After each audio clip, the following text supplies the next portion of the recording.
My name is Dana. I'm an overnight DJ on a jazz radio station. This is a new way for me to spend the night.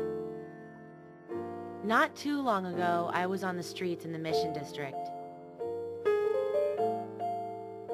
I'm a recovering addict.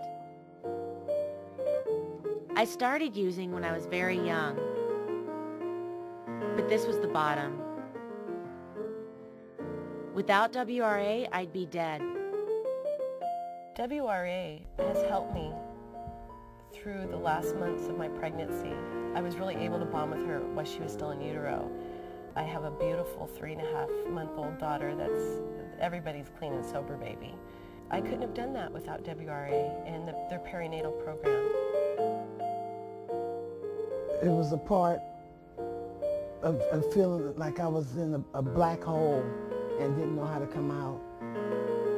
To be brutally honest, I felt like I had sold my soul. I wanted it back.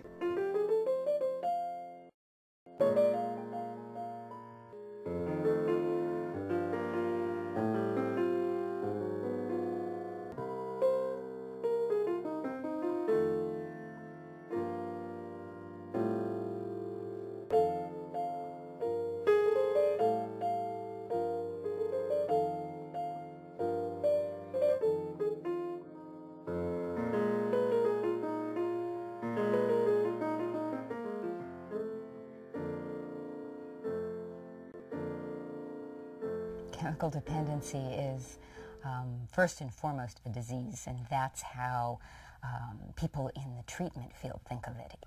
Prior to coming to WRA, from living on Skid Row, constantly doing drugs and alcohol, and being on a binge for 3 or 4 days at a time, where I would wake up in the morning and not even know who I was when I looked in the mirror. I really didn't want to get off of it, but I figured I needed to because the judge said he was going to put me in prison. I didn't want to go to prison. Before I came into WRA, I was just lost. I mean, I really wanted to die and I was trying to kill myself, but there was this tiny part of me that was like, okay, let's just try it another way. Like some tiny part of me decided to live. If there was no WRA, I'm not sure if I'd even be lucky enough to be dead. I don't know why I'm sitting here saying what I have to say, because I should be dead, really. Dead because of the lifestyle that I lived.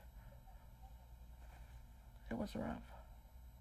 In those last days, I had no hope, and I didn't even think about what tomorrow was going to bring, because I don't think I really cared anymore.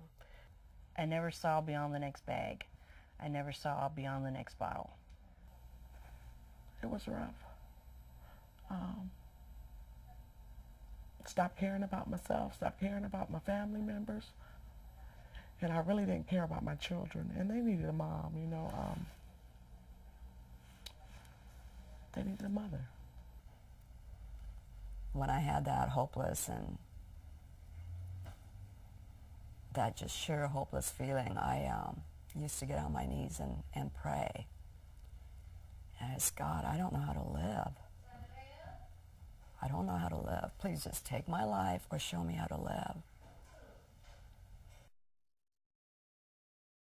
I think gender-specific programs are very important as one viable option for women. There are many women who with the shame of being addicted, the feelings of fear, the sense of responsibility, cannot, in essence, really settle into being in treatment if they are not in a very safe, protected environment. I came in kicking and screaming, but now I'm kind of sad that I'll be graduating soon. So when I walked into the house that I entered at WRA, I just felt like everything was going to be just fine.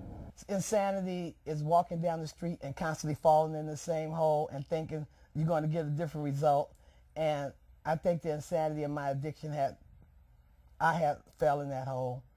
And to be able to look up and see a light or daylight again was what WRA promised me and offered me. And instead of, I'm the type of person, instead of reaching down there and pulling me out, they put a ladder down and showed me how to climb out. I don't think that an outpatient program would have benefited me. I needed serious help. I needed someone to be on me, to help me come out, so to speak. I probably would have ended up having a baby that was addicted to drugs. WRA took me in, put me in Laurel House, which is not a perinatal program, but that's where I was able to go and wait until a bed opened up. Shannon would say that she was in denial.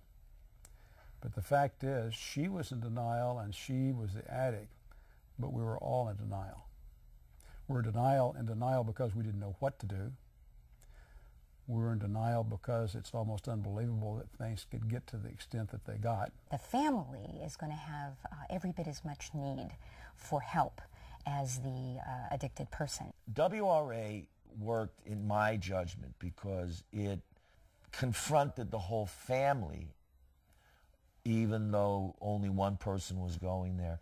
And its structure allows the people to participate in a way that is both safe in their homes, in the houses, but yet is also part of the community. Well, the thing about WRA is it's a complete package. Like, you have primary care when you first get here, and you know, you're in a small group in a house and you go to counseling every day. And then after that, they allowed me to start going to school at the end of my stay in primary. So I was kind of transitioning out. And then after I started going to school, I moved into WRA's transitional housing, which gave me just enough structure to keep me on the path that I was on and just enough leeway to allow me to kind of blossom and move out into the world and move out into society and everything. And on top of that, there's a vocational program at WRA. I got housing. I don't know how I would be, you know, paying for an apartment. They taught me to love myself by first learning about my disease and then learning about my dual diagnosis, what it is to have major depression, what it is to have an anxiety disorder, and how one plays off the other, you know. Through things like art therapy, I was able to learn how to express my feelings, something I had never been able to do before. And when it would come at me so hard, something like major depression, and next thing you know, I'm drawing something, and my picture is saying how I feel, they helped me to interpret that.